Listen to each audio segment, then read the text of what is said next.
The North Tower had no warmth, no light, and no love, only the sound of rain hammering against stone and the whimpering of a small, wet pup curled in the corner. King Malphaz refused to look at his son.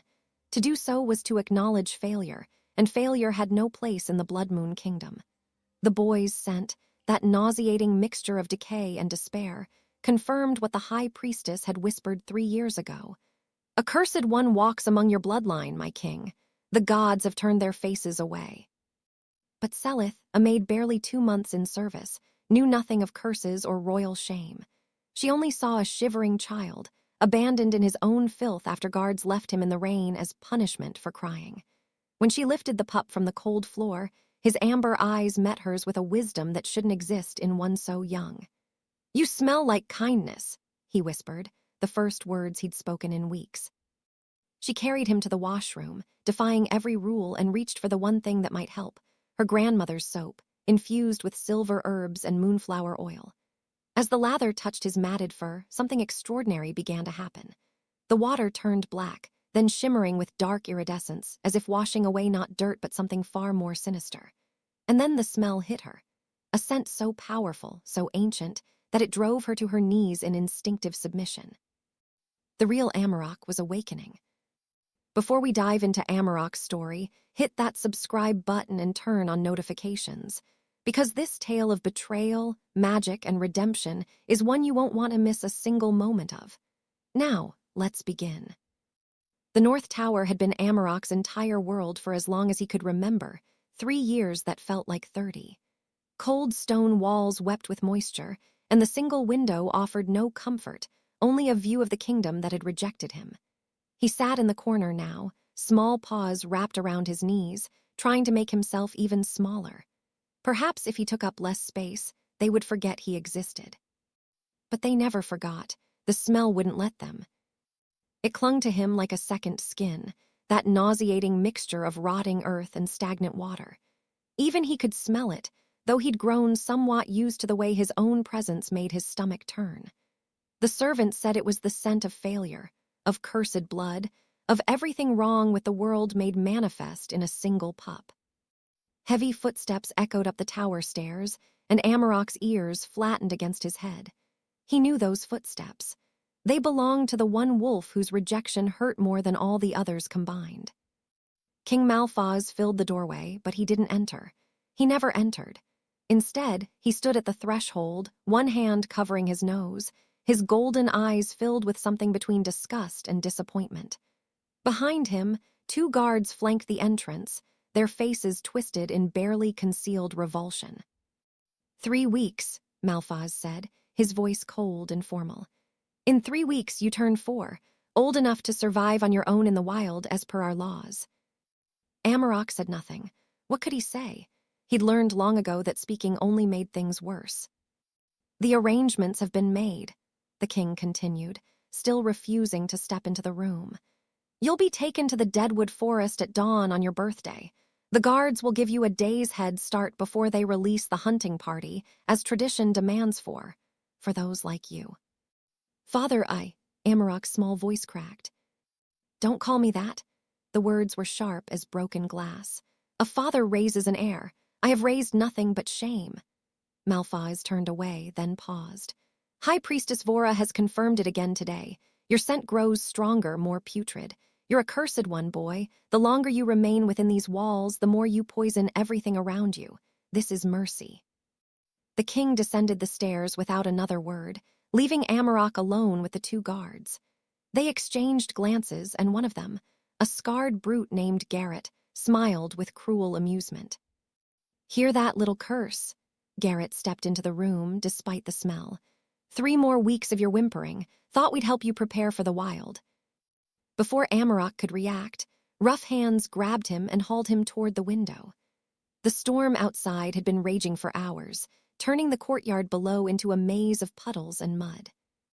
"No, please," Amaroq struggled, but he was so small, so weak. "Wolves don't beg," the other guard, Marcus, laughed. "Then again, you're not really a wolf, are you?"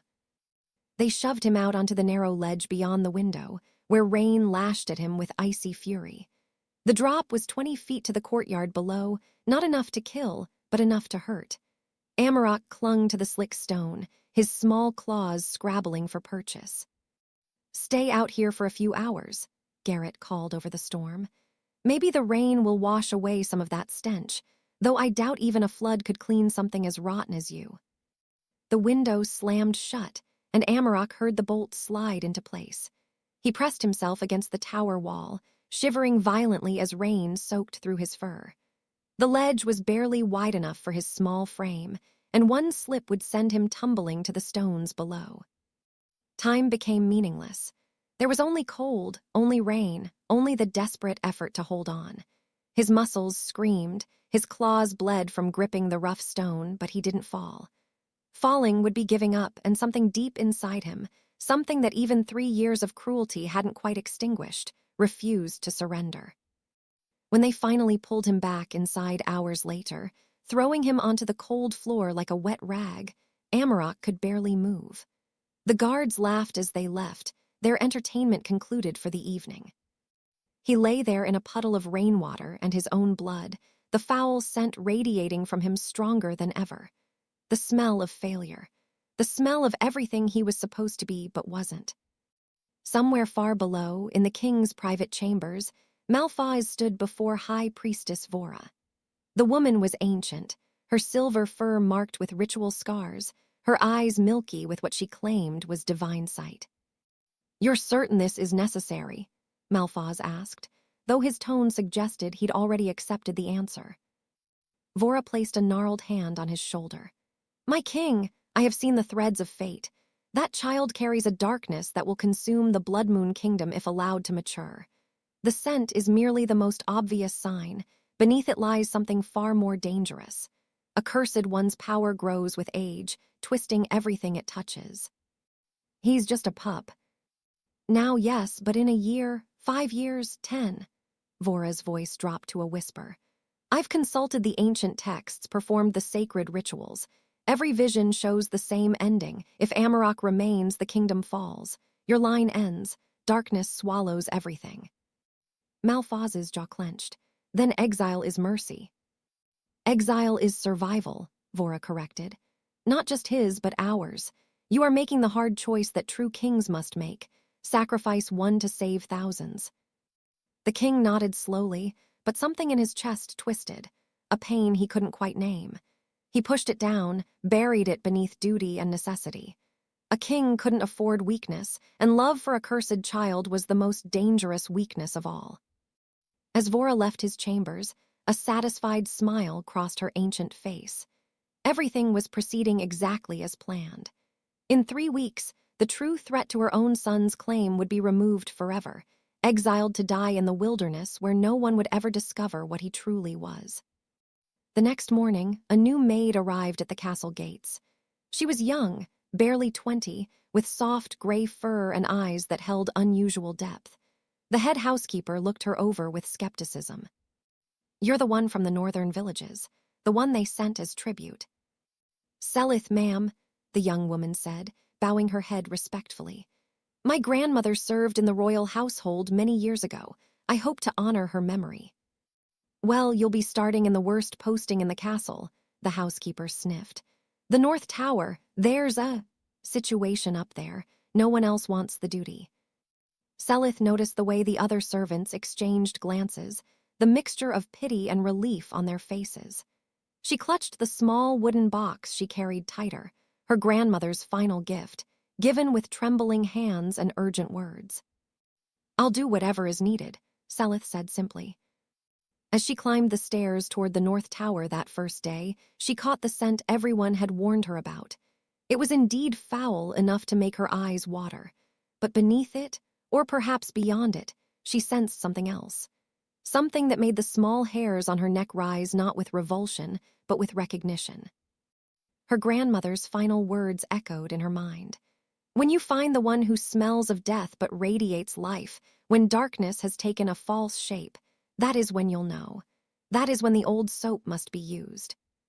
Selith reached the top of the stairs and saw, through the cracked door, a small pup huddled in the corner, covered in mud and blood and rainwater, but with eyes that held more awareness than any 3-year-old should possess. The moment had come, though she didn't yet fully understand it. Selith had been warned not to touch him. The head housekeeper's instructions had been explicit. Leave food at the door. Change the water bucket once daily. Do not, under any circumstances, make physical contact with the cursed one. The contamination could spread. But standing in the doorway of the North Tower room on her third day, Selith couldn't reconcile those orders with what she saw before her. The pup lay motionless on the stone floor, his small chest rising and falling in shallow, rapid breaths. Mud caked his fur so thickly it was impossible to tell what color he actually was. Blood had dried in dark streaks along his paws and legs.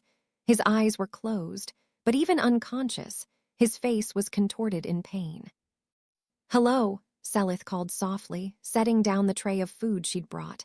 "Can you hear me?" No response. She took a step closer, and the smell hit her like a physical blow, that rotting, stagnant odor everyone had described. Her stomach lurched, but she forced herself to breathe through her mouth and move forward. Kneeling beside the pup, she placed a hand on his forehead. He was burning with fever, his skin so hot beneath the matted fur that she jerked her hand back in shock. How long had he been like this? Had anyone even checked on him? "Poor thing," she whispered. "What have they done to you?" His eyes fluttered open at her voice, amber eyes that seemed to glow even in the dim light. They fixed on her face with an intensity that made her breath catch. There was intelligence there, awareness, and something else that chilled her: resignation. This child expected nothing from her but more pain. "I won't hurt you," Selith said gently. "My name is Selith. What's yours?" Amaroq." His voice was barely audible, cracked and dry. "You should. Go away, the smell. It hurts people." "I'm still here, aren't I?" She tried to smile, though her heart was breaking. "When did you last have water?" He didn't answer, which was answer enough. Selith looked around the sparse room and found the water bucket in the corner, empty except for a thin layer of ice. The window was still partially open from the storm 2 nights ago, and frost had formed on the interior walls. They'd left a sick child in a room barely above freezing. Something hardened in Selith's chest, a determination she'd inherited from her grandmother, along with that mysterious wooden box. This was wrong. Royal decree or not, cursed or not, this was a child suffering needlessly. "Can you stand?" she asked. Amaroq shook his head weakly. "Then I'll carry you." She slid her arms beneath him, trying to ignore the foulness of the smell, the way his fever seemed to radiate through her clothes. He was so light, too light for a pup his age. "We're going to get you clean and warm." "No," he protested feebly. "The housekeeper said no one is allowed to." "The housekeeper isn't here." Selith adjusted her grip and stood, cradling him against her chest. "And I don't take orders very well. My grandmother always said it was my worst quality." She carried him down the tower stairs, half expecting guards to stop her at any moment. But the corridors were empty. No one wanted to be near the North Tower if they could help it. She made her way to the servants' washroom, a small chamber with a large copper tub and a fireplace that was, mercifully, still burning low. Setting Amaroq down gently on a bench, Selith began heating water. The pup watched her with those haunting eyes, silent now, as if he'd used up all his strength on that brief protest. "My grandmother was a maid here once," Selith said as she worked, filling the tub with warm water. 60 years ago, before I was born, she used to tell me stories about the castle, about the old ways, about things that have been forgotten." She tested the water temperature. "She gave me something before she died, said I'd know when to use it." She retrieved the wooden box from where she'd hidden it in her apron pocket. The wood was ancient, carved with symbols she didn't fully understand, moons and wolves, and something that might have been stars or flowers. Inside, wrapped in oiled cloth, was a bar of soap unlike any she'd ever seen. It was pale gray-green, shot through with silver veins, and it smelled of herbs and moonlight and something wild. "The old soap must be used when darkness has taken a false shape," Selith murmured, repeating her grandmother's words. She'd puzzled over that phrase for weeks, wondering what it meant. Looking at Amaroq now, at the foulness that surrounded him like a visible miasma, something clicked into place. What if the darkness wasn't coming from him, What if it was covering him? "Let's get you in the water," she said, moving to lift him. "Everyone says I smell wrong." Amaroq's voice was so small, so broken. "Will you hate me too?" Selith froze, her hands on his thin shoulders. Those words, spoken with such absolute certainty of rejection, struck her deeper than any smell could. This child had been taught that his very existence was offensive, that he deserved isolation and suffering. "No," she said firmly, looking directly into his eyes. "I will not hate you. You smell like someone who needs help, and that's exactly what you're going to get." She lifted him into the tub, and he didn't resist. The water immediately turned murky as mud began to dissolve from his fur. He sat there, shivering despite the warmth, watching her with an expression somewhere between hope and disbelief. Selith unwrapped the strange soap and dipped it into the water. The moment it touched the surface, something shifted in the air, a subtle change in pressure, like the feeling before a storm breaks. She began to work the soap through his matted fur, starting with his back. The lather was strange, producing foam that seemed to shimmer with an inner light. And as she scrubbed, she noticed something odd. The dirt wasn't just washing away. There was something else coming off him, something that caught the light like oil on water, something that moved with unnatural fluidity. "Does this hurt?" she asked, working the soap through the thick patches of matted fur around his neck. "No," Amaroq said, and for the first time there was wonder in his voice. "It feels warm, good." The water was turning darker now, but not the brown of regular dirt. It was black, shot through with iridescent swirls of purple and green. The foul smell was intensifying, becoming almost unbearable, but Selith kept scrubbing. Something told her she needed to see this through, that stopping now would be worse than not starting at all. "My grandmother said this soap was made by the old ones," Selith said, as much to distract herself from the smell as to comfort the pup. "She said it could wash away more than just dirt, that it could reveal truth." "What kind of truth?" Amaroq asked, his child's curiosity breaking through his usual guarded silence. "I suppose we're about to find out." She moved to his head, working the soap carefully around his ears and down his neck. The black substance in the water was growing thicker, rising to the surface like scum. And beneath her hands, she felt something strange. The texture of his fur was changing, becoming softer, cleaner in a way that went beyond the removal of dirt. Then the smell began to change. It didn't fade gradually. One moment it was there, overwhelming and nauseating, and the next it simply stopped, vanished as if it had never existed. In its place came something else, something that made Selith's hands still on Amaroq's shoulders. The new scent was faint at first, but growing stronger with each passing second. It smelled of fire and forest, of ancient trees and star-filled skies, of power so vast and primal that her wolf instinct screamed at her to submit, to kneel, to acknowledge the presence of something far greater than herself. "What?" Amaroq's voice trembled. "What's happening?" Selith looked down at the water and saw that the black substance was dissolving, breaking apart into nothing.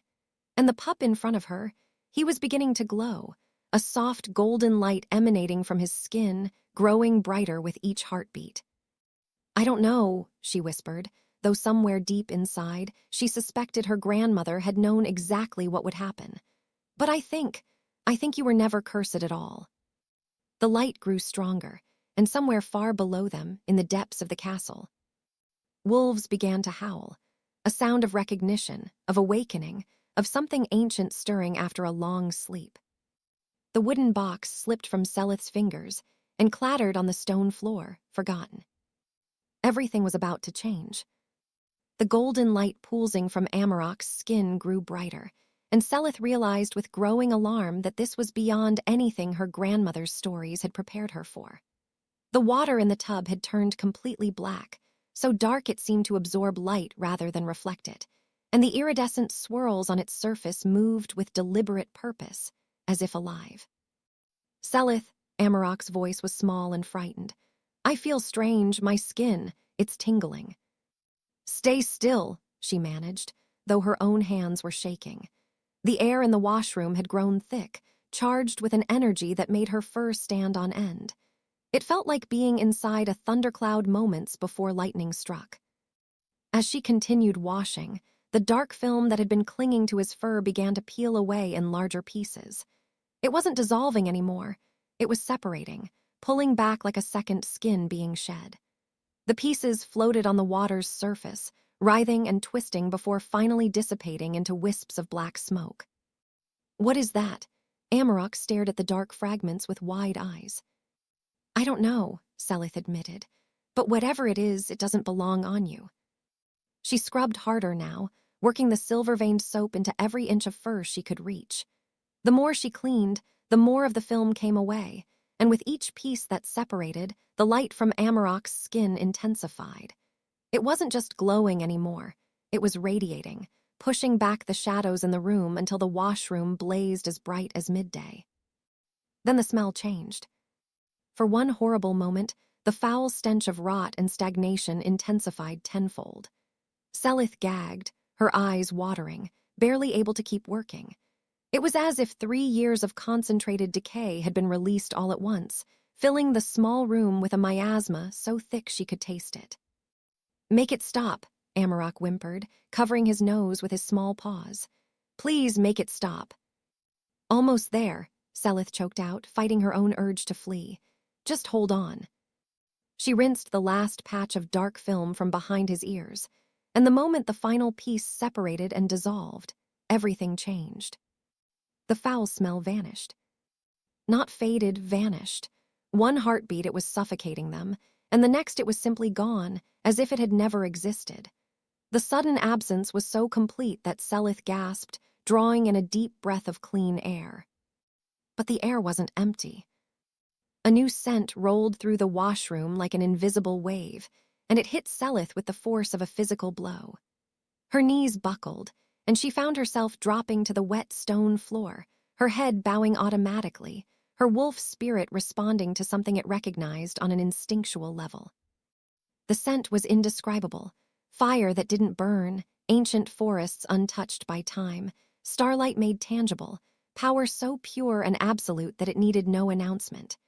It spoke directly to the most primal part of her, the part that remembered the old ways, the old hierarchies, the old truths. This was the scent of an alpha. Not just any alpha, a primal alpha, the first alpha, the one from which all others descended. "Selith," Amaroq's voice had changed, layered now with a resonance that vibrated through her bones. "Why are you on the floor?" She couldn't answer, couldn't move. Every instinct screamed at her to stay down, to show submission, to acknowledge the presence of something far greater than herself. The light surrounding Amaroq grew impossibly brighter, golden and fierce, and she saw through squinted eyes that his fur, now clean for the first time in his life, was a brilliant silver white, shot through with streaks of gold that seemed to move like living fire. His eyes blazed with amber light so intense they appeared molten. And then the castle responded. It started with a single howl, distant and uncertain, coming from somewhere in the lower levels.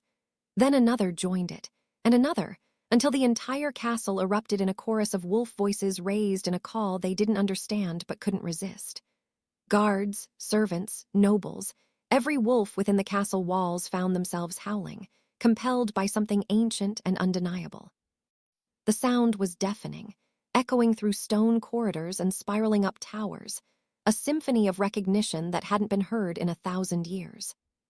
Amaroq stood up in the tub, water streaming from his fur, and the golden light pulsed outward in waves. Where it touched the walls, ancient runes that had been hidden under centuries of paint and plaster began to glow with matching radiance. The stones themselves seemed to remember what they'd been built to house. "What's happening to me?" Amaroq looked down at his paws, at the light radiating from his skin, at his reflection in the water. No longer the muddy, cursed creature he'd always known, but something magnificent and terrifying. "You're being revealed," Selith whispered, still on her knees. "The real you, the you that was always there." The door to the washroom burst open. 2 guards stumbled in, their hands on their weapons, but the moment they crossed the threshold, the scent hit them. Both dropped to their knees instantly, their swords clattering on the stone floor, their heads bowing in involuntary submission. "By the old gods," one of them gasped. "What is that smell? I have to." "Sound the alarm," the other managed to say, his voice strained with the effort of speaking while every fiber of his being screamed at him to submit. "Get the king! Get everyone!" More footsteps thundered down the corridor. The howling continued, growing louder, more insistent. Wolves were converging on the washroom from every corner of the castle, drawn by the scent, compelled by forces they couldn't name or resist. Selith finally managed to raise her head enough to look at Amaroq. The pup stood in the center of the tub, water still dripping from his transformed fur, looking both terrified and strangely calm. For 3 years he'd been told he was wrong, broken, cursed. Now, in the space of minutes, everything had inverted. "I don't understand," Amaroq said, looking at the kneeling guards, at Selith still on the floor, at the glowing runes on the walls. "Why is everyone?" "Because you're not cursed," Selith said, finding her voice though she still couldn't stand. "You never were. Someone put that darkness on you, hid what you really are. And what you really are is..." "Impossible," a new voice cut through the chaos. High Priestess Vora stood in the doorway, her ancient face twisted with an emotion somewhere between shock and fury. Unlike the guards, she remained standing, though Selith could see the effort it cost her. The priestess's hands glowed with dark energy, some kind of magic that allowed her to resist the overwhelming urge to submit. "This isn't possible," Vora repeated, her milky eyes fixed on Amaroq with an intensity that bordered on hatred. "The shroud should have held. I bound it with blood and shadow and..." She caught herself, but too late. "You," Selith breathed, understanding flooding through her. "You did this to him." The priestess's face went blank, carefully neutral, but her hands clenched into fists. "I did what was necessary, what the prophecies demanded. This power cannot be allowed to..." A roar echoed through the corridor, cutting off her words. It was a sound of pure rage, of authority challenged, of a king who had just heard something that shattered his world. King Malphaz was coming. The golden light pulsing from Amaroq intensified, responding to the approach of his father, and the very stones of the castle groaned as if bearing weight they'd forgotten how to carry. The scent of starfire and ancient oak rolled outward in another wave, stronger than before, and throughout the Blood Moon Kingdom, wolves stopped what they were doing and turned toward the castle, their hearts recognizing something their minds couldn't explain. The primal alpha had awakened, and nothing would ever be the same. King Malphaz took the stairs 3 at a time, his elite guard struggling to keep pace. Rage burned through his veins like molten iron. Someone had defied direct orders, touched the Cursed One, and now the entire castle had descended into chaos. Wolves were howling uncontrollably, guards had abandoned their posts, and half his court was on their knees for reasons no one could explain. "Who gave the order?" he snarled at Captain Thuron, who ran beside him. "Who authorized anyone to enter that room?" "No one, my king," Thuron panted. "It was the new maid, Selith. She took the boy to the servants' washroom without permission." "Then she dies." Malphaz's claws extended as he ran, silver-tipped and wickedly sharp. "And if the contamination has spread, we burn that entire wing of the castle." They rounded the final corner, and Malphaz saw the crowd gathered outside the washroom. Guards, servants, even some of the lesser nobles, all pressed against the walls as if trying to get as far from the doorway as possible while still being drawn toward it. Their faces showed confusion and something else, primal fear mixed with awe. "Move," Malphaz roared, and they scattered before him like leaves in a storm. He stormed toward the washroom entrance, murder in his heart and righteous fury driving his steps. That cursed whelp had been the bane of his existence for 3 years, a constant reminder of failure, and now some foolish maid had. The scent hit him. Malphaz froze mid-step, one foot still raised, his entire body locking up as if he'd been turned to stone.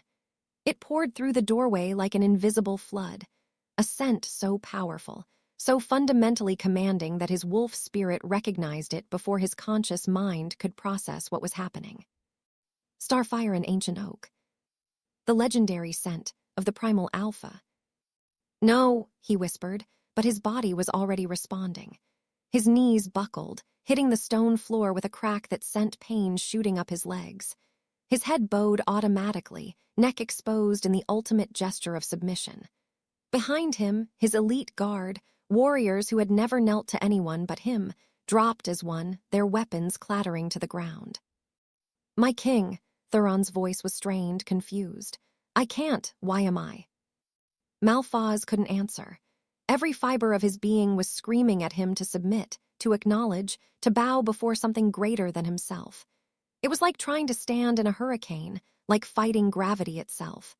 His wolf spirit had taken control, responding to instincts older than civilization, older than memory.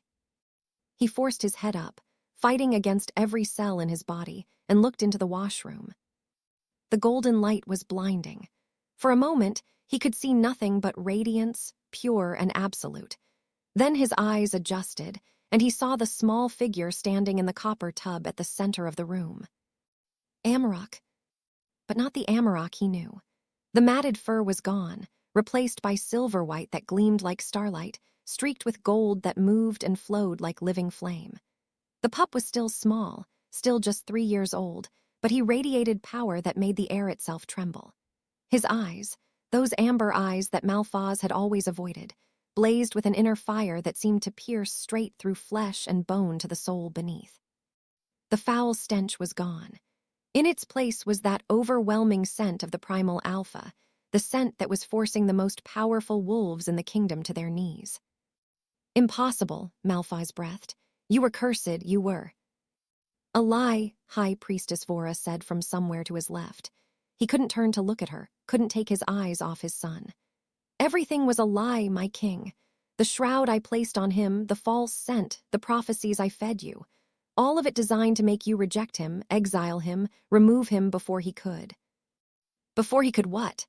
Malphaz's voice was barely recognizable, twisted by rage and dawning horror. "Before he could claim what is rightfully his," Vora finished. "The primal alpha bloodline, the power that makes all others kneel, the strength that would have made him unstoppable." Amaroq stepped out of the tub, water streaming from his transformed fur. The movement was graceful despite his young age, and with each step he took, the golden light pulsed stronger. He walked toward his father, not with aggression, but with the careful curiosity of a child who had never been allowed close before. "Father," the word was soft, questioning, but layered with that resonance that made the stones vibrate in sympathy. "Is that really you?" Malphaz tried to speak and found his throat had closed. 3 years. 3 years of contempt, of cruelty, of planning this child's death, and all along. "Why do I feel strong now?" Amaroq asked, tilting his head. His voice held genuine confusion, the innocence of someone who didn't yet understand what had been done to him. "What was wrong with me before?" The question shattered something in Malphaz's chest. Wrong. The boy thought something had been wrong with him, had internalized 3 years of rejection and abuse, believed himself worthy of it, accepted that he was cursed and broken and deserving of exile. "Nothing," Malphaz choked out, the word torn from him. "Nothing was wrong with you." "But you said," Amaroq's glowing eyes were wide, uncertain, "you said I was cursed, that my smell was poison, that I was making the kingdom weak." "I was wrong." The admission felt like swallowing broken glass. Malphaz remained on his knees, unable to rise even if he'd wanted to. His wolf spirit wouldn't allow it, not in the presence of the primal alpha. "By all the gods, I was wrong." Selith, still kneeling near the tub, finally found her voice. "The darkness on him wasn't natural, your majesty. It was placed there, bound to him with magic." Malphaz's head snapped toward Vora.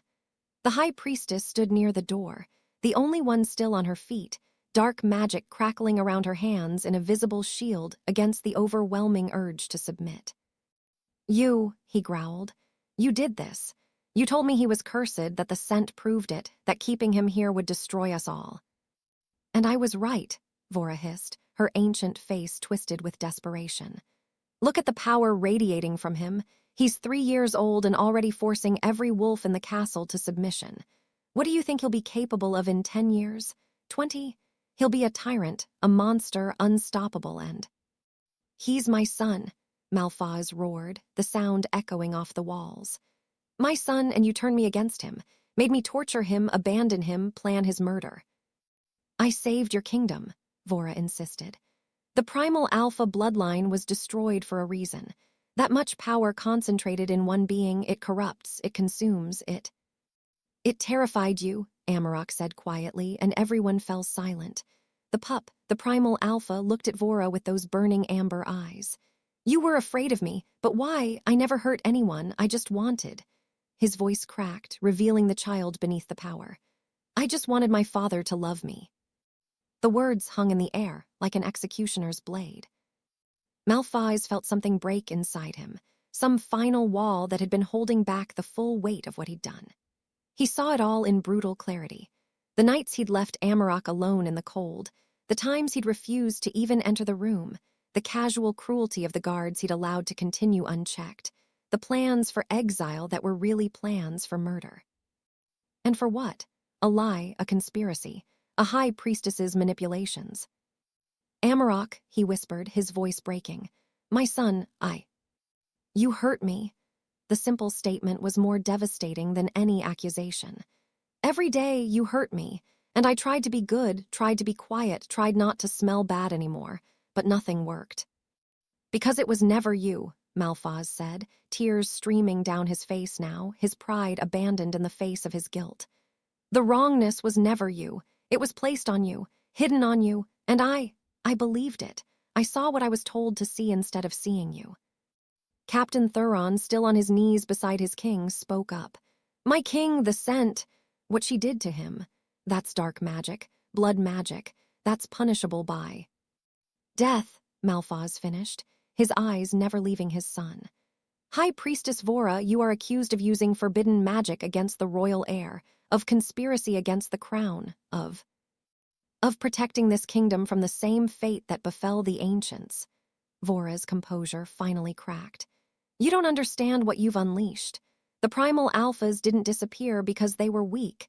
They disappeared because their power made them gods, and gods have no mercy." Amaroq took another step toward his father, and Malphaz saw something that broke his heart further: hope.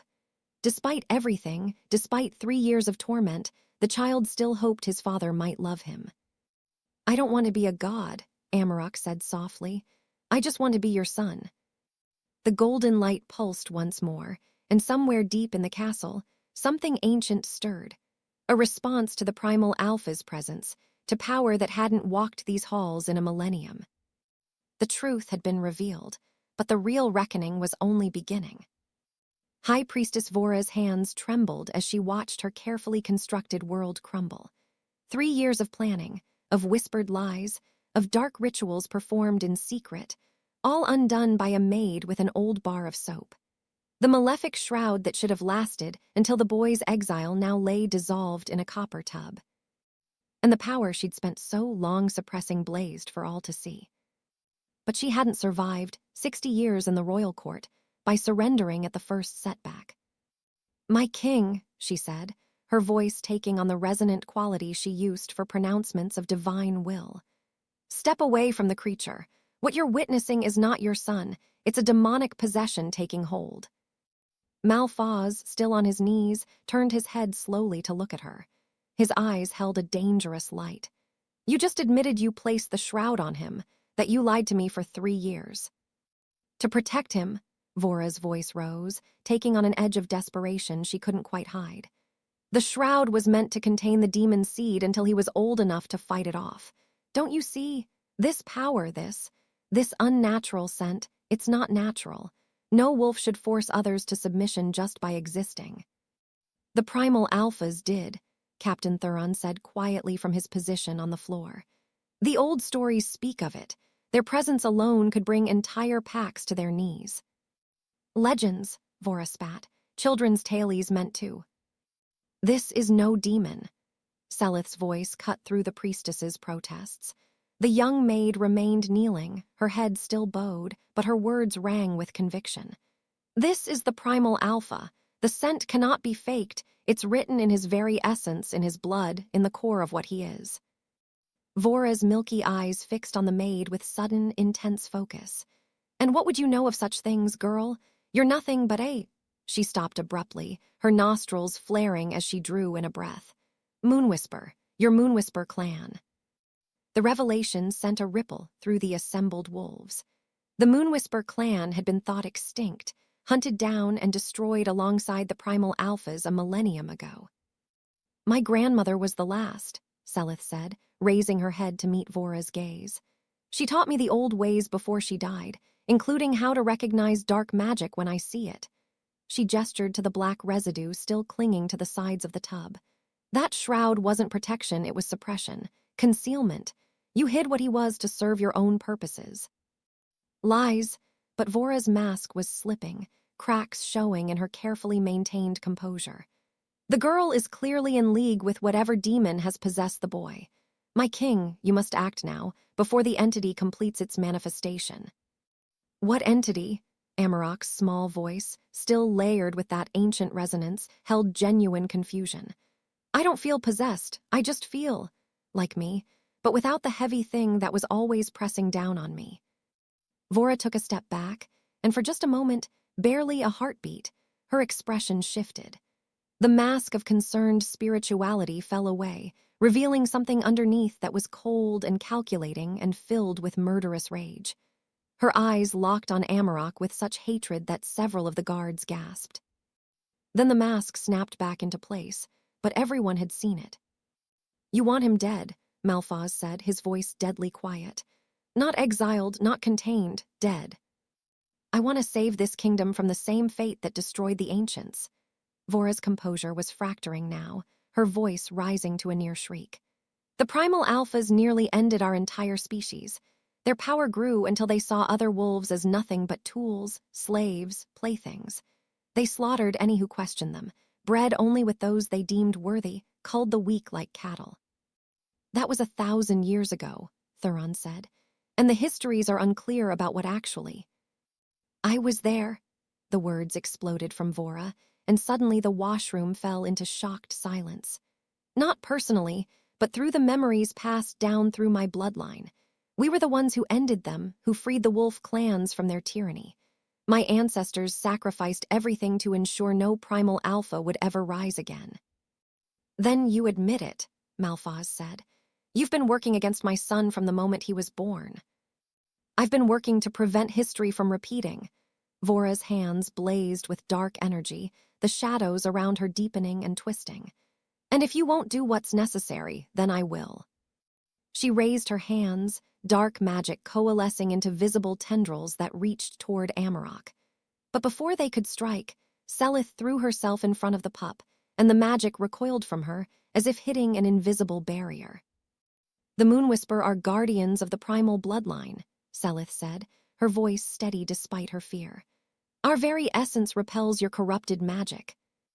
Vora snarled and reached into her robes, pulling out a carved bone whistle. She blew a note too high for human ears but perfectly pitched for wolves. Within seconds, footsteps thundered down the corridor, not the regular castle guards, but the priestess's personal guard, 20 wolves handpicked for their loyalty to her alone. They burst into the washroom, weapons drawn, and immediately took positions around Vora. Their leader, a scarred female named Kess, looked at the scene with confusion, the king on his knees, the elite guard bowing, and a glowing pup at the center of it all. "High Priestess," Kess asked uncertainly. "The king has been compromised by demonic influence," Vora announced, her voice once again taking on that resonant quality of divine authority. "The creature in the tub has possessed his mind. I am invoking the sacred mandate. When the ruler falls to darkness, the spiritual leader must act to preserve the realm." "That's not a real law," Thuron protested, but several of the priestess's guards moved to block the doorway. The room divided. On one side, Vora and her 20 guards, weapons ready. On the other, Malphaz still on his knees, his elite guard similarly unable to rise, Selith protecting Amaroq, and a handful of servants too shocked to move. The scent of the primal alpha continued to pour through the room, forcing submission from everyone except Vora, whose dark magic formed a visible shield around her. "Stand down, Vora," Malphaz commanded, though his position on the floor robbed the words of their usual authority. This is treason. This is salvation. Vora's eyes were wild now, all pretense abandoned. You don't understand what he'll become. The power will corrupt him. It always does.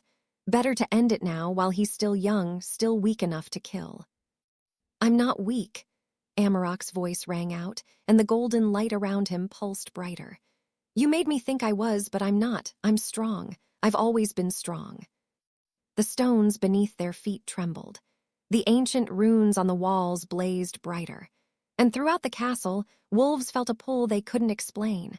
A call to come, to witness, to choose sides in a conflict that would determine the kingdom's future. Kes, Vora ordered, kill the child now. The scarred guard hesitated, looking between her priestess and the glowing pup. High priestess, the scent. It's making me want to. Fight it! Vora's hands crackled with more dark magic, and she placed a hand on Kes's shoulder. The same shielding energy that protected the priestess flowed into the guard. I'm giving you the strength to resist. Now do your duty. Kes gritted her teeth and raised her sword, taking a step toward Amaroq. The other guards, seeing their leader move, began to advance as well. Malphaz roared in fury, trying desperately to rise but still pinned by his instinctive submission to the primal alpha. Stop! Amaroq's voice cracked like thunder, and the golden light exploded outward in a shockwave of pure power. Every wolf in the room, except Vora, protected by her dark magic, was thrown to the ground. Weapons clattered from nerveless hands. The ancient runes on the walls blazed so bright they became painful to look at.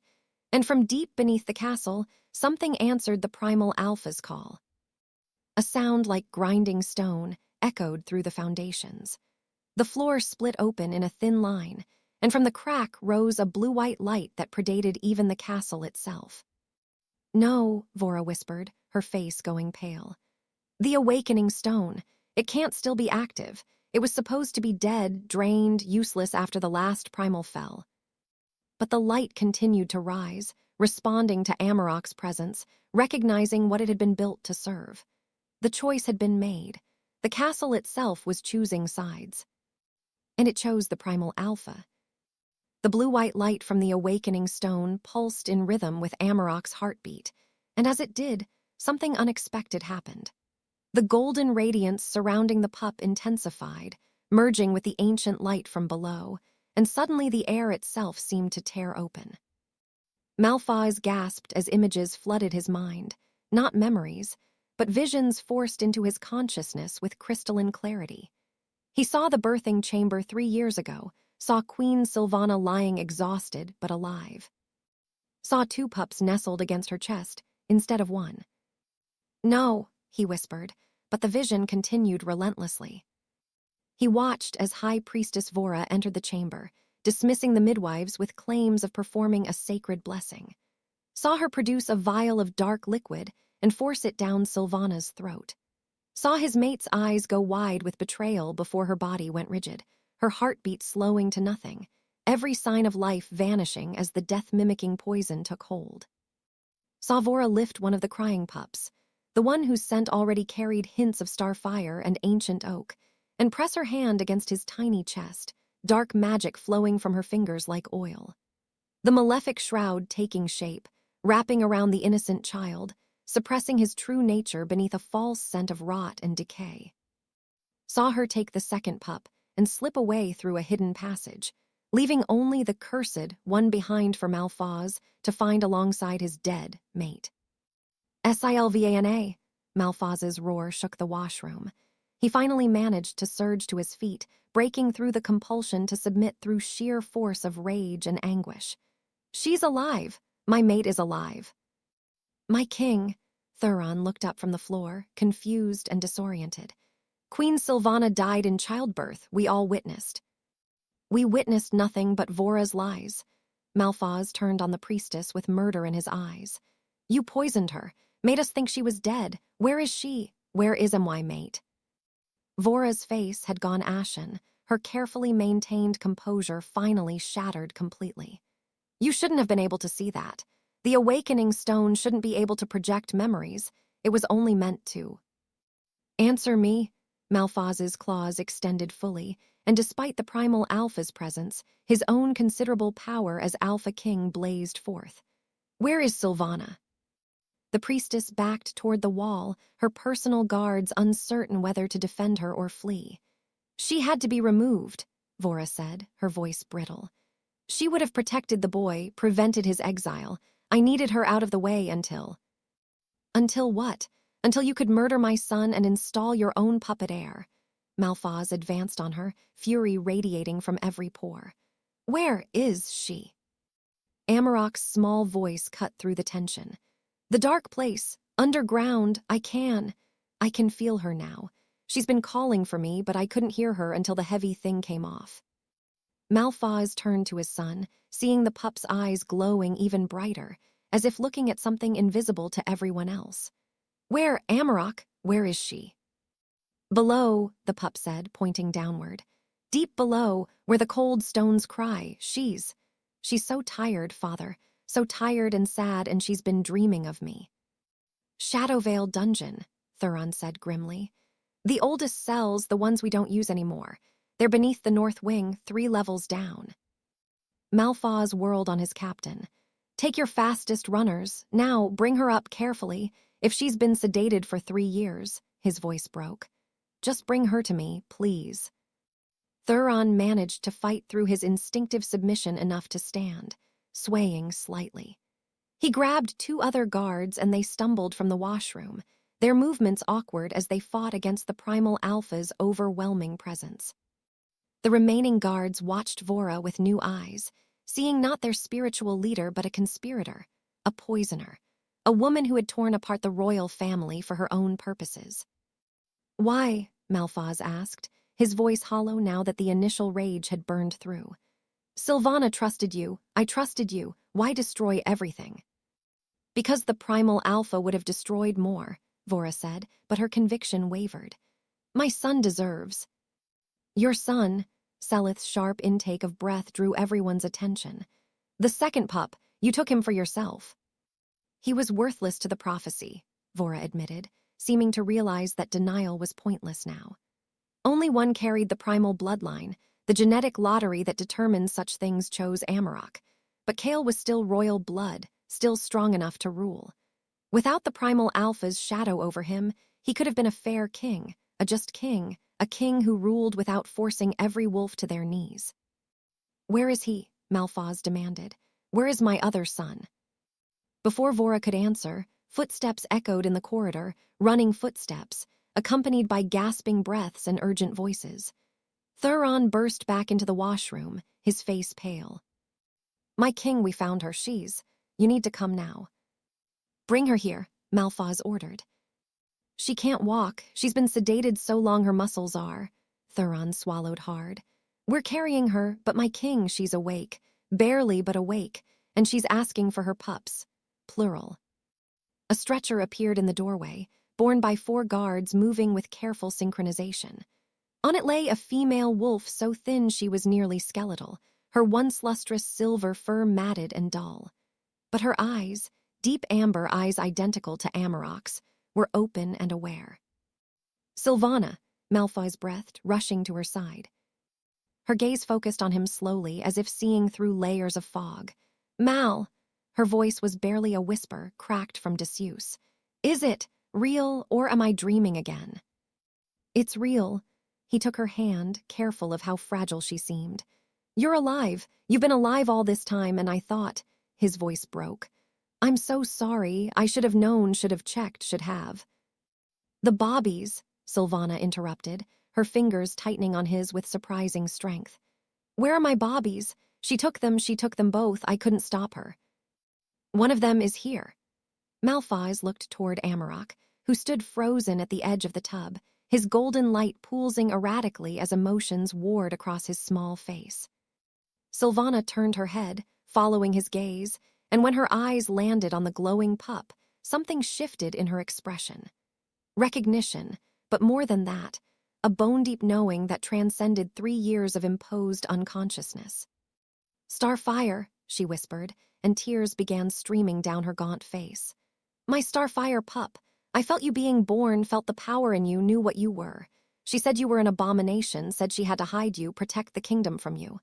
Her hand reached out, trembling. But I knew, even in the dreams, I knew you were special, knew you survived. Amaroq took a hesitant step toward the stretcher, then another. The golden light around him softened, becoming warmer, less overwhelming. Mother!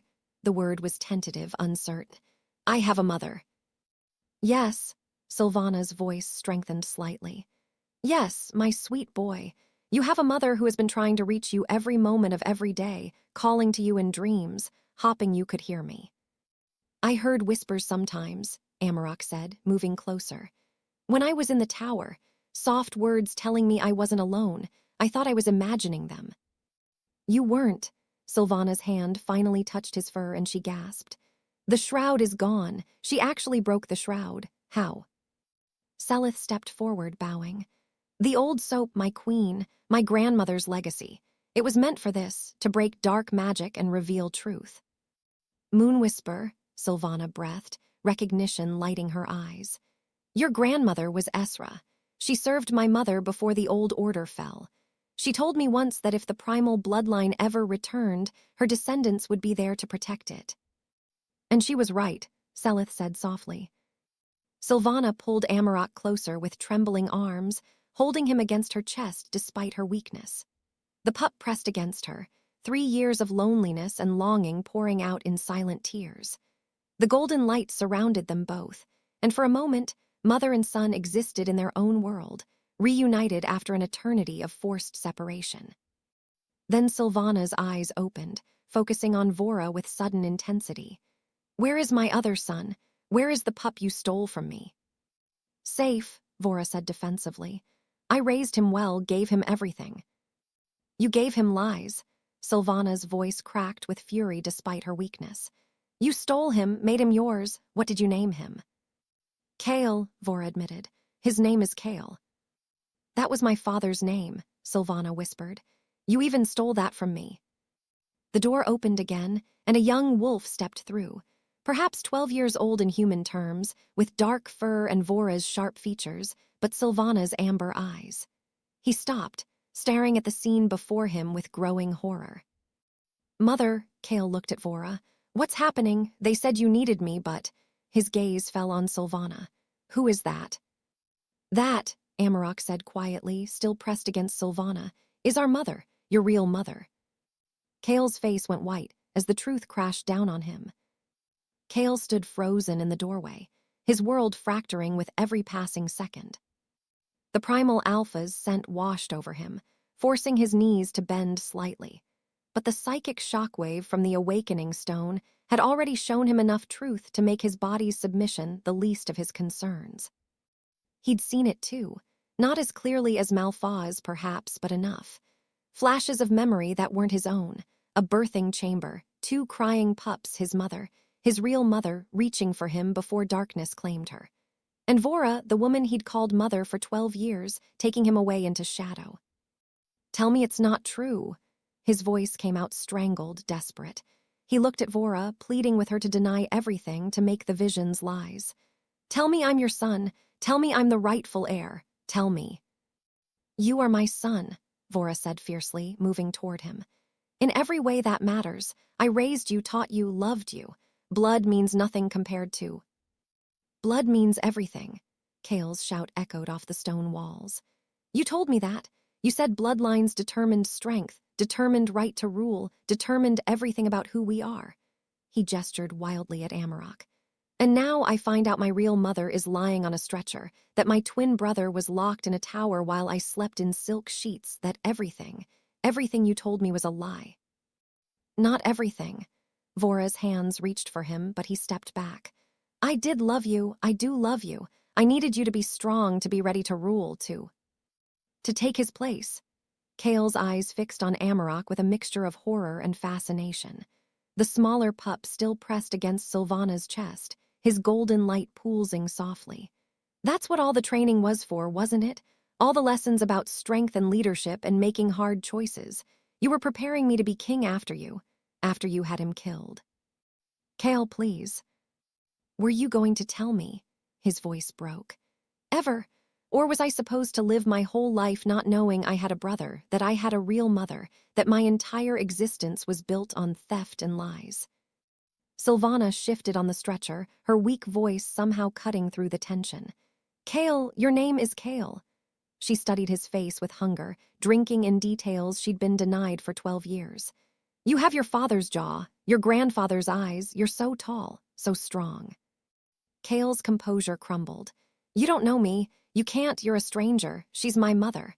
But the words sounded hollow even to him. I carried you for 9 months, Sylvana said softly. Felt you kick and move and grow, sang to you before you were born, held you for 17 minutes before she took you away. Tears streamed down her gaunt face. 17 minutes is all I got with you, but you're still my son. You've always been my son. This is manipulation, Vora interjected sharply. She's playing on your emotions, trying to turn you against the only mother you've ever known. The only mother I've ever known is a liar and a poisoner, Cale rounded on her. You killed her, or tried to, you stole me, you put some kind of curse on my brother. How can you stand there and act like you're the victim? Because I was trying to save the kingdom. Vora's composure finally shattered completely. Don't you understand? He, she pointed at Amaroq, is a primal alpha. Do you know what that means? In 10 years, he'll be able to bend every wolf in this kingdom to his will. In 20, he could conquer neighboring territories just by walking through them. In 30, he'd be a living god with no one strong enough to oppose him. So you decided to make me king instead, Cale said bitterly. Because I'm weak enough to control. Because you're strong enough to lead without becoming a tyrant. Vora grabbed his shoulders, her ancient hands surprisingly strong. I saw what the primal alphas became. The memories have been passed down through my bloodline for 1,000 years. They started with good intentions, but power that absolute corrupts absolutely. They ended up treating other wolves like cattle, breeding programs, and culling, and... That was them, Cale interrupted. Not him, he's 3 years old. He hasn't done anything except suffer. Yet, the word hung in the air like a curse. He hasn't done anything yet. Amaroq finally spoke, his child's voice still carrying that resonance that made the stones hum. I heard everything. From the tub, I heard what you said about me. He looked at Cale with those blazing amber eyes. You didn't know about any of it. You didn't know about the tower or the cold or the guards who hurt me. You thought I was supposed to be exiled because I was cursed. Cale nodded slowly, unable to speak past the lump in his throat. She told you I was dangerous, Amaroq continued.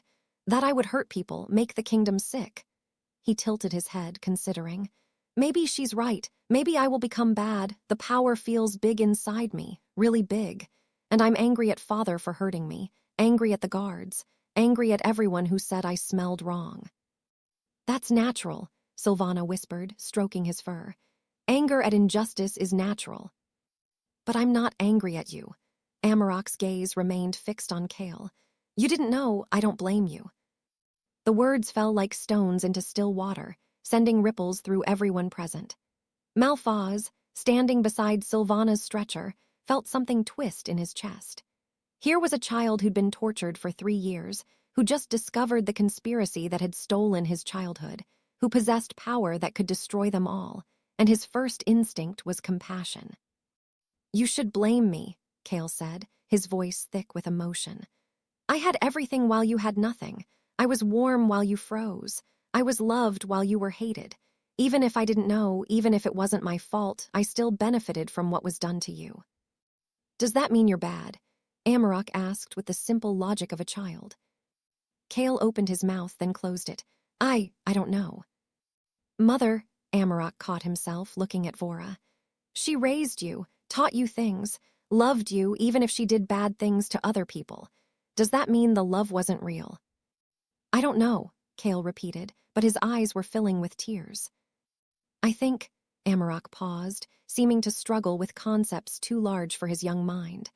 I think people can do really bad things and still love someone, and I think people can have good lives built on bad things without being bad themselves. He took a tentative step toward Cale. You're my brother, that's what Mother said. I always wanted a brother. The simple statement broke something in Cale. He dropped to his knees, not from the primal alpha's compulsion, but from the sheer weight of emotion. I don't deserve your forgiveness. I should have asked questions. Should have wondered why a prince was locked away. Should have. You were a child too, Selith said quietly. Children believe what they're told by the adults they trust. She's right, Malphaz added, his own voice rough with barely contained emotion.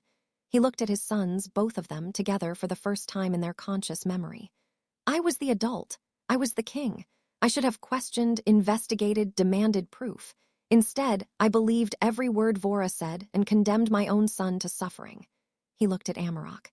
You show more wisdom at 3 years old than I've shown in my entire reign. I just don't want to be alone anymore, Amaroq said simply. Being alone in the tower was the worst part. Worse than the cold or the smell or the guards, just being alone. Kale slowly extended his hand toward his twin. You don't have to be alone. Not anymore. I don't. I don't know how to be a brother, but I want to learn, if you'll let me. Amaroq looked at the offered hand, then at Sylvana, who nodded encouragingly despite her tears. The small pup reached out and took Kale's hand, and the moment their fingers touched, the golden light pulsed once, not aggressive or overwhelming, but warm, welcoming. You feel like me, Amaroq said with wonder. Not the power part, but, underneath, you feel like the same. Twins, Sylvana whispered. You shared my womb for 9 months. You're part of each other in ways that go deeper than blood. Vora watched this reunion with an expression that cycled through rage, grief, and finally resignation. Her carefully constructed world had collapsed entirely. The son she'd raised was choosing the brother she'd tried to destroy. The king she'd manipulated was awake to her lies. The mate she'd poisoned had survived. Every piece of her plan had fallen apart. This isn't over, she said quietly, but the fight had gone out of her voice. The power will still corrupt him. Time will prove me right. Then we'll deal with that if it happens, Malphaz said firmly. But we'll do it as a family, all of us, together. He reached out and pulled both boys close, and after a moment's hesitation, Kale allowed it. Sylvana's hand joined theirs from the stretcher, and for the first time in 3 years, the shattered royal family began the long, painful process of becoming whole. But in the shadows at the edge of the room, Vora's personal guards exchanged worried glances. Their priestess had failed, but she'd also taught them well. And loyalty, once given, was not easily revoked, even when it was built on lies. The true battle for the kingdom's soul was only beginning. Captain Thuron was the first to voice what everyone was thinking. The soap. He looked at Selith with new suspicion. That wasn't ordinary soap. How does a village maid come to possess an artifact powerful enough to break blood magic cast by a high priestess? Selith had been hopping to avoid this conversation, but she'd known it was inevitable the moment the shroud dissolved. She straightened from her kneeling position, though the primal alpha's presence still made her movements deferential, instinctive. It wasn't chance, she admitted quietly. None of this was chance. Malphaz, still holding both his sons, turned his attention to her. His eyes narrowed. Explain. My full name is Selith Moonwhisper, she said, and several of the older guards gasped at the surname. My grandmother was Esra Moonwhisper, last of the seer line that served the primal alphas before the fall. The Moonwhispers were destroyed, Thuron said, hunted down and executed alongside the last primal alpha 1,000 years ago. Not all of us. Selith's hands trembled slightly, but she forced herself to continue. A handful escaped, went into hiding. My bloodline has been waiting, watching, preparing for 10 centuries, because my grandmother's grandmother's grandmother, going back 30 generations, saw what was coming, saw that the primal bloodline would return. Convenient prophecy, one of Vora's guards muttered. Not convenient, inevitable. Selith met Malphaz's gaze steadily. The primal alpha gene doesn't die, it just sleeps. It can skip 50 generations, 100, waiting for the right combination of bloodlines to reawaken it. My ancestors knew it would eventually resurface, and they knew when it did, the old powers would move to destroy it again. The old powers, Sylvana asked from her stretcher. You mean Vora's bloodline? The Shadowbinders. Selith nodded toward the disgraced priestess. That's what they were called in the ancient texts. They were the ones who orchestrated the fall of the primal alphas, who convinced the other clans that such power was too dangerous to exist. They've been monitoring royal bloodlines ever since, watching for the gene to resurface. Vora's expression remained stony, but she didn't deny it. My grandmother received the vision 17 years ago, Selith continued. She saw King Malphaz's mate, though she didn't know your name then, carrying twins. Saw one of them glowing with the star fire, marked by destiny. She also saw the Shadowbinder priestess moving to suppress the child, to hide him until he could be eliminated. So she sent you here to stop it, Malphaz said slowly. But why wait 3 years? Why let my son suffer if you knew what was happening? Because I didn't know, Selith's composure cracked slightly. The vision showed what would happen, but not when. My grandmother died 2 months ago, and her last words were to take the sacred soap and seek employment in the castle. She said I would know the moment when I saw it. Her eyes moved to Amaroq. When I saw him collapsed in that room, burning with fever, covered in filth, the words came back to me. When darkness has taken a false shape, I finally understood. The soap was made for this purpose, Sylvana asked. Made 1,000 years ago, Selith confirmed. Before the last primal alpha fell, the Moonwhispers created 12 bars of the sacred soap, infused with silver from a fallen star and herbs that only grow under the full moon. Each bar was given to a different bloodline with instructions to guard it, pass it down, wait for the return. She looked down at her hands. 11 of those bloodlines failed, lost the soap, forgot the purpose, or were wiped out entirely. My grandmother's line was the last. The final bar of soap, the final chance. The washroom fell silent as everyone absorbed this. The idea that Amaroq's revelation had been orchestrated across a millennium, that generations of Moonwhispers had lived and died protecting a bar of soap for this exact moment. It was almost too vast to comprehend. You said your grandmother saw a prophecy, Malphaz said carefully. What else did she see? What else is coming? Selith hesitated, and that hesitation sent a chill through the room. Tell me, the king commanded. The vision didn't end with the shroud breaking, Selith said slowly. It continued forward. My grandmother saw the primal alpha rising during the kingdom's darkest hour. She saw, Selith's voice dropped to barely a whisper. She saw the devourer awakening. The name meant nothing to the younger wolves, but the older ones, those who'd paid attention to ancient history, went pale. Thuron made a warding gesture, an old superstition meant to deflect evil. That's a myth, Malphaz said, but his voice lacked conviction. A cautionary tale about what happens when bloodlines become corrupted. The primal alphas were created as a defense, Selith said. That's what the old texts say. Before there were kingdoms, before there were clans, something else existed in these lands.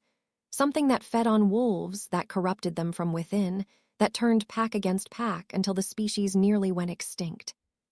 The devourer, Sylvana whispered. My mother used to tell stories, a thing that lived in shadows and fed on fear and discord. The first primal alpha was born to fight it, blessed by the moon goddess herself with power that could stand against the darkness. And when the primal alphas fell, Selith continued, the devourer went back to sleep, but it didn't die. My grandmother's vision showed it stirring again, drawn by, she paused, choosing her words carefully. Drawn by the same discord and fear that nearly destroyed the wolf clans the first time. The wars between kingdoms, the breakdown of the old ways, the weakening of pack bonds. It's been feeding on it all, growing stronger while we grew weaker. How long? Malphaz demanded. How long until this thing fully awakens? The vision wasn't clear on time, but there were signs. The first was the return of the primal alpha bloodline, which we've now seen. The second would be the shadow veil opening, cracks in reality where the devourer's influence bleeds through. The third.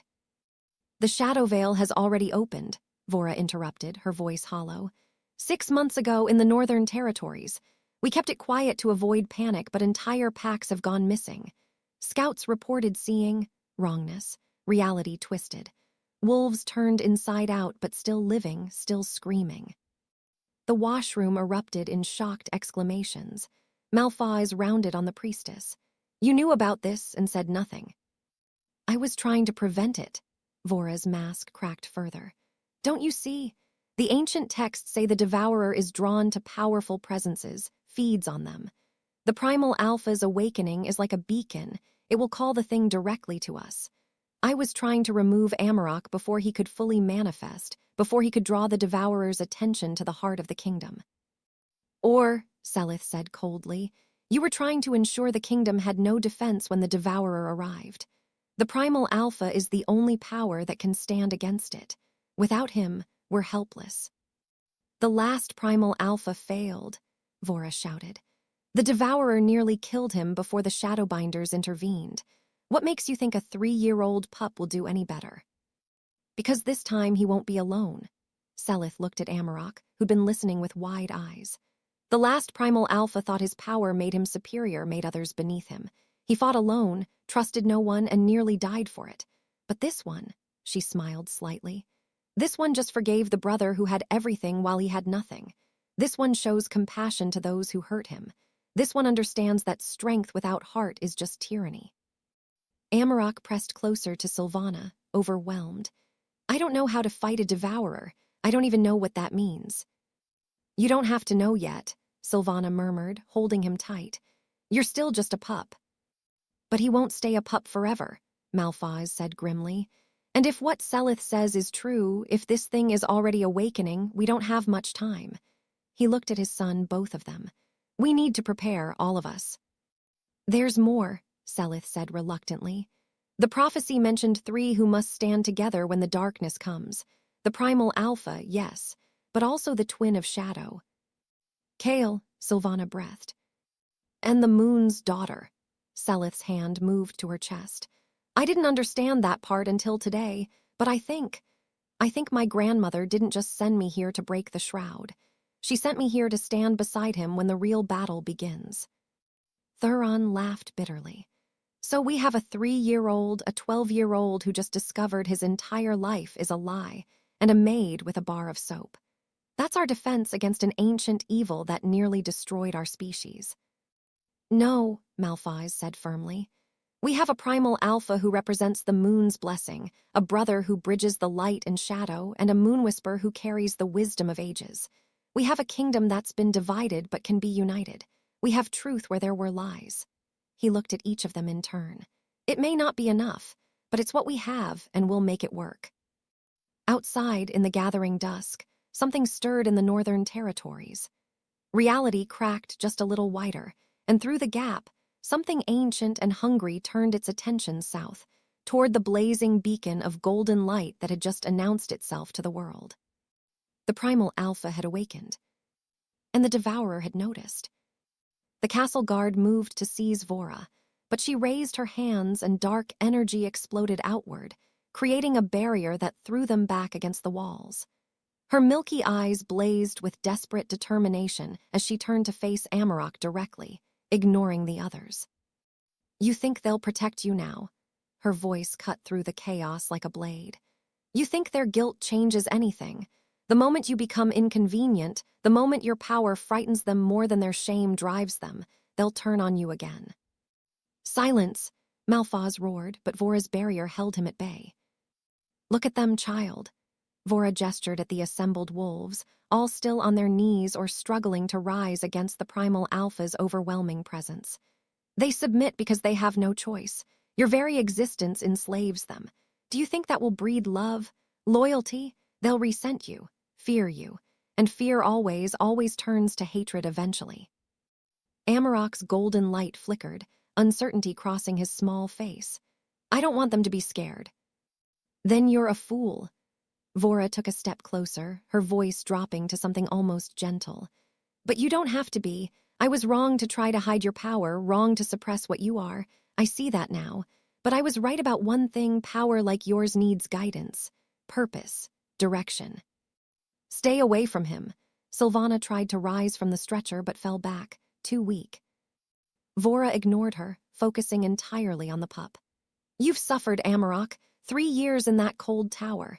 3 years of rejection, of pain, of being told you were wrong and broken and cursed. That suffering is real. That pain is valid. And you have every right to be angry about it. He's a child, Selith protested. You can't. I'm speaking to the primal alpha, Vora snapped, and he's old enough to understand truth. She crouched down to Amaroq's level, her eyes locked on his. They hurt you. Your father planned to exile you to die in the wilderness. The guards tormented you for sport. The servants refused to touch you. For 3 years, you were treated as less than nothing. Amaroq's glow intensified, responding to the emotions her words stirred. It hurt, he whispered. It hurt so much. I know. Vora's voice was almost hypnotic now. And that pain doesn't just disappear because they suddenly feel guilty. The memories remain. The scars remain. Every cold night, every cruel word, every moment of loneliness, it's all still there inside you, isn't it? The pup nodded slowly, tears beginning to stream down his face.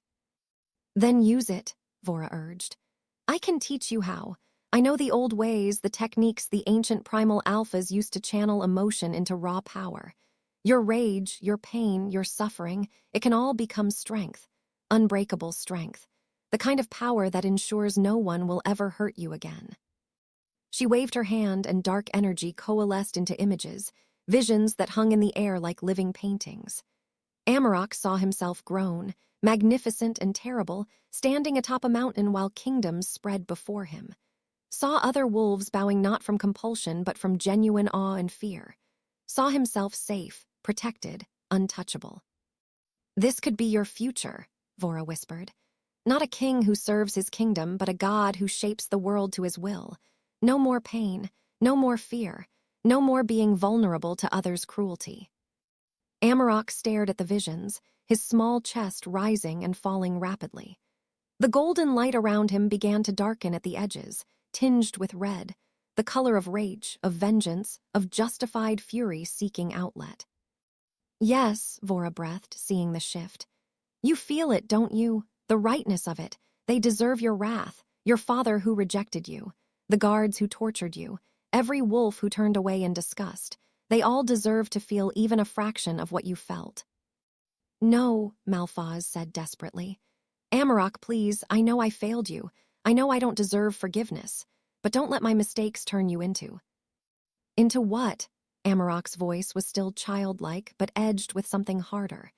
Into someone who hurts people, like you hurt me. The red tinge in his glow spread further. Maybe I should lock you in the tower for 3 years, leave you in the rain, tell you that you smell wrong, see how you like it. The visions shifted, showing Malphaz in the North Tower, showing the guards who'd tormented him suffering similar fates, showing the kingdom transformed under absolute rule, where no one dared to show cruelty or weakness.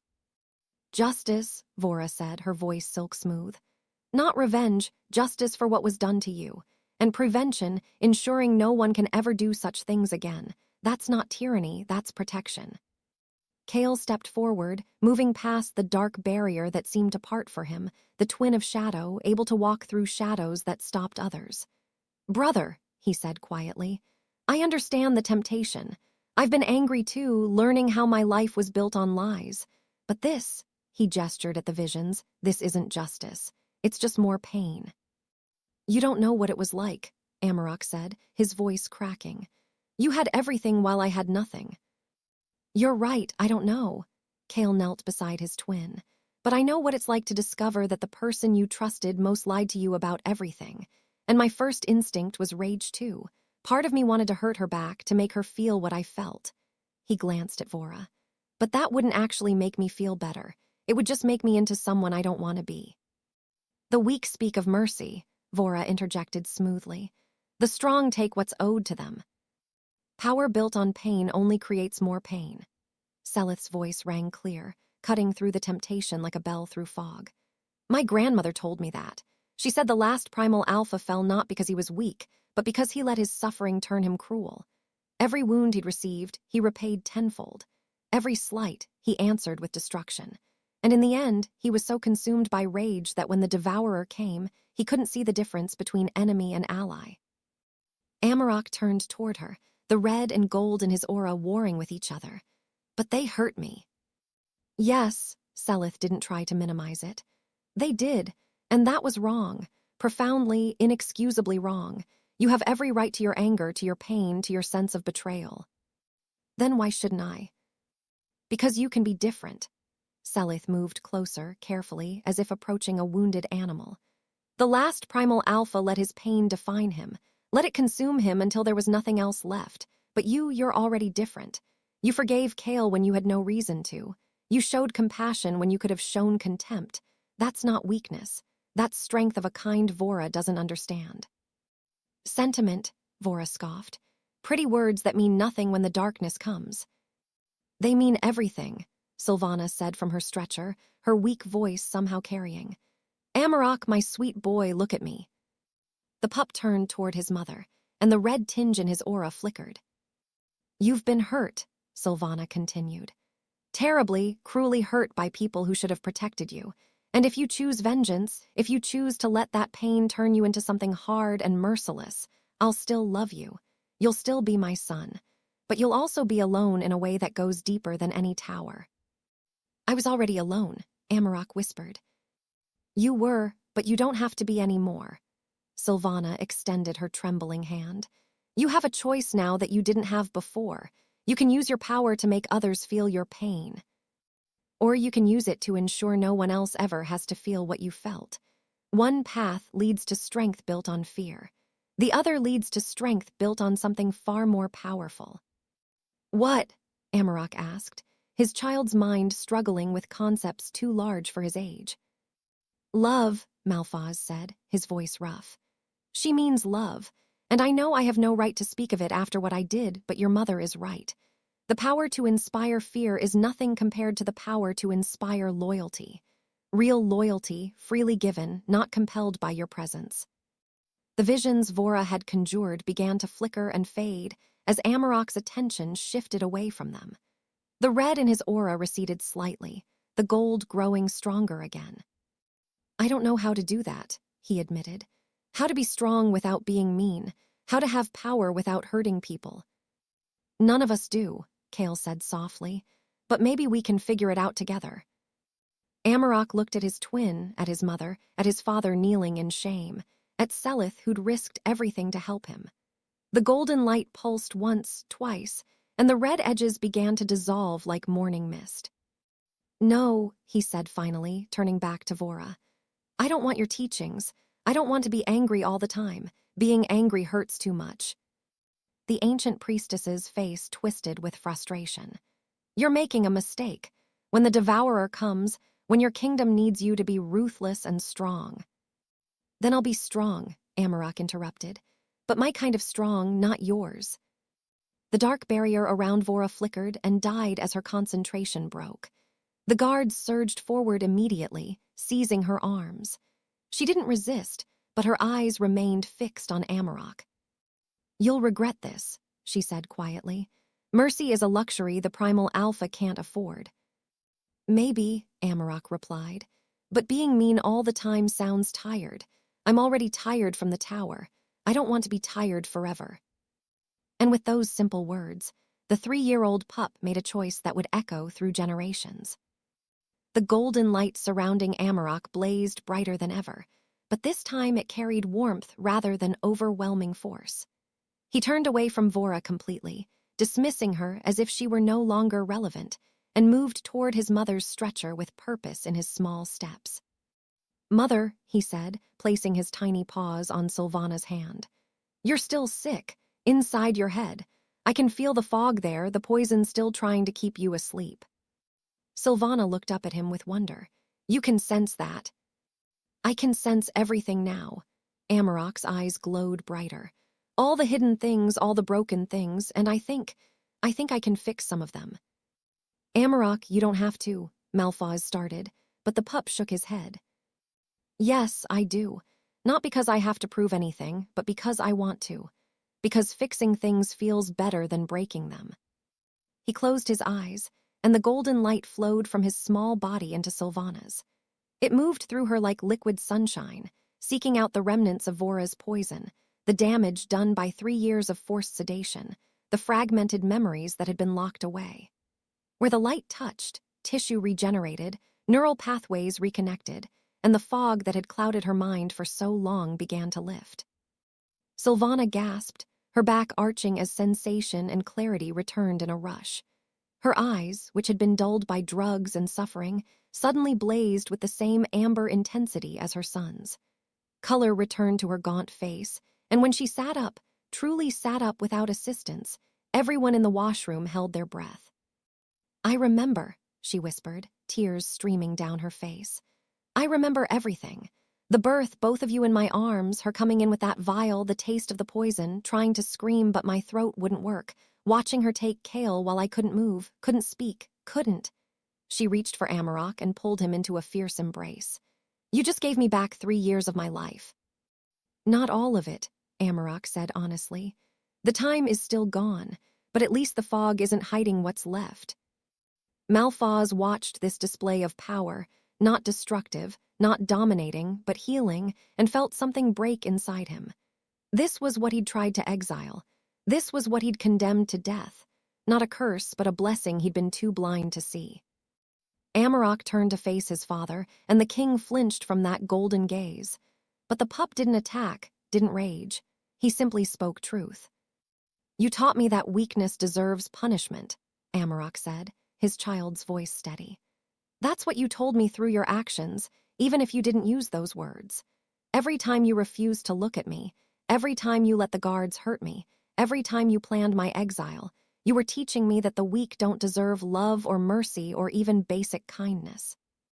"I was wrong," Malphaz choked out, "about everything." "You were, but not about weakness deserving punishment." Amaroq tilted his head, and the gesture was so innocent it made the words that followed even more devastating. "I was never weak, you were. You were weak because you believed her lies without questioning them. You were weak because you couldn't see your own son standing right in front of you. You were weak because you let fear make your decisions instead of love." The words fell like hammer blows. Malphaz dropped his head, unable to meet his son's gaze. "What can I do? How can I ever make this right?" "You can't," the simple statement hung in the air. "The past is done. The cold nights and the loneliness and the pain, they happened and nothing can unhappen them. But," Amaroq paused, seeming to search for words, "you can be different going forward. You can be the father you should have been, starting now." "I don't deserve." "None of us get what we deserve," Seleth interjected quietly. "We get what we choose to create going forward."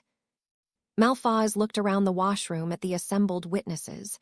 His mate restored, his 2 sons united, the maid who'd broken a millennium-old spell, the guards who'd seen everything. His authority, built on strength and certainty, had crumbled. But perhaps something better could be built from the ruins. "I can't be the king this kingdom needs," he said, the words tearing from him.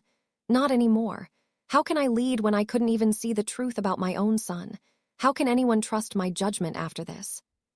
"Then step aside," Sylvana said, her restored voice carrying the authority she'd been denied for 3 years. "Not forever, perhaps, but until you've learned to see clearly again." Malphaz nodded slowly. "A council, multiple voices instead of one, checks against the kind of blind certainty that led me here." He looked at Sylvana. "With you as regent until Amaroq comes of age, if you'll accept it." "I will," Sylvana said. "On one condition, Kale remains in line to the throne as well. Both my sons will be raised as heirs, both will have a place in this kingdom's future." "But I don't have the power he does," Kale protested. "I'm not." "You're my brother," Amaroq interrupted. "And you said you wanted to learn how to be that. Maybe we can be heirs together. I don't want to do it alone." Kale's eyes filled with tears, and he nodded mutely. Captain Thuron cleared his throat. "And what of the High Priestess? Treason, use of forbidden magic, attempted murder of the royal heir. The law demands execution." All eyes turned to Vora, still held by guards, her ancient face impassive. She met Amaroq's gaze without flinching. "Do it," she said. "Execute me. Prove that mercy is just another word for weakness." Amaroq studied her for a long moment. "No." "My king, my prince," Thuron corrected himself. "She tried to kill you. She poisoned the queen. She stole." "I know what she did," Amaroq interrupted. "But killing her just continues the cycle. She killed the last primal alpha because she was afraid of what he became. If I kill her because I'm afraid of what she might do, I'm no different. The cycle of cruelty ends with me." "Then what?" Malphaz asked. "We can't simply let her go free." "Strip her of title and power," Amaroq said, with a certainty that belied his age. "Exile her to the northern territories where the Shadow Veil is opening. If she truly believes the Devourer is coming, let her face it firsthand. Maybe that will teach her that the real threat isn't me." Vora's composure finally cracked completely. "You're sending me to die anyway, just slowly instead of quickly." "I'm sending you to see the truth," Amaroq corrected. "If you survive, if you learn something from facing real darkness instead of imagined threats, you can come back. The door won't be locked forever." The ancient priestess stared at him, something shifting behind her eyes.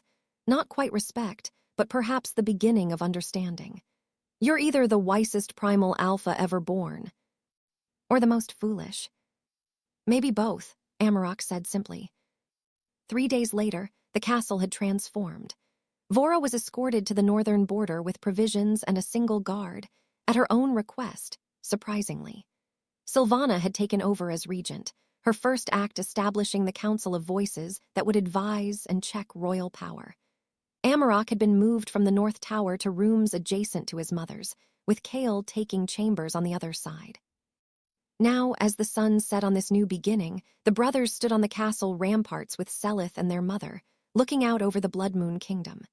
Amaroq's scent, starfire and ancient oak, flowed across the land like an invisible banner, and throughout the kingdom, wolves responded. Not with fear or compulsion, but with something that felt almost like hope. "Do you think she was right?" Kale asked quietly. "About the Devourer coming?" "Yes," Selith answered before Amaroq could. "The prophecy is clear. The darkness is waking." "Then we'll face it," Amaroq said with the simple confidence of a child who'd survived the worst and discovered he was stronger than he knew. "Together." "Together," Kale echoed, placing his hand on his twin's shoulder. Sylvana pulled both boys close, and for the first time in 3 years, or perhaps for the first time ever, the royal family stood united. The scent of the primal alpha mixed with the evening air, carrying across valleys and mountains, reaching every wolf in the kingdom. And they remembered, in some deep ancestral part of themselves, what it meant to follow a true alpha. Not one who ruled through fear or compulsion, but one who'd chosen compassion when vengeance would have been easier. The North Tower stood empty now, its door left open to let the wind blow through, clearing away 3 years of suffering. Tomorrow would bring new challenges. The Devourer still stirred in the north, the kingdom still needed healing, and Amaroq still had to learn what it meant to be both a child and a legend. But tonight, under the rising moon, a pup who'd been told he was cursed stood on the ramparts and knew himself beloved. The scent that had once marked him as broken now announced him as whole. And for the first time in a millennium, the primal alpha walked among wolves not as a tyrant to be feared, but as a beacon of what strength tempered with compassion could become. The story of the Shadow Heir had only just begun, but its first chapter closed with a truth that would reshape the kingdom. Sometimes the greatest power lies not in the ability to destroy, but in the courage to heal. And sometimes the strongest among us are those who choose mercy even when cruelty would feel justified. Amaroq looked up at the stars beginning to appear in the darkening sky, his golden eyes reflecting their light, and whispered a promise to himself and to the world. "I will be different. I will be better." And in the depths of the north, where shadows crawled and reality cracked, the Devourer felt that promise like a challenge. And for the first time in centuries, it knew true opposition was coming. Amaroq's journey from the cold tower to the castle ramparts reminds us that even in our darkest moments, we have the power to choose compassion over cruelty. If this story touched your heart, subscribe and join our pack. Because stories like these, stories about broken things becoming whole, deserve to be shared. Hit that subscribe button and let's discover more tales of hope together. Thank you for watching, and I will see you in my next story.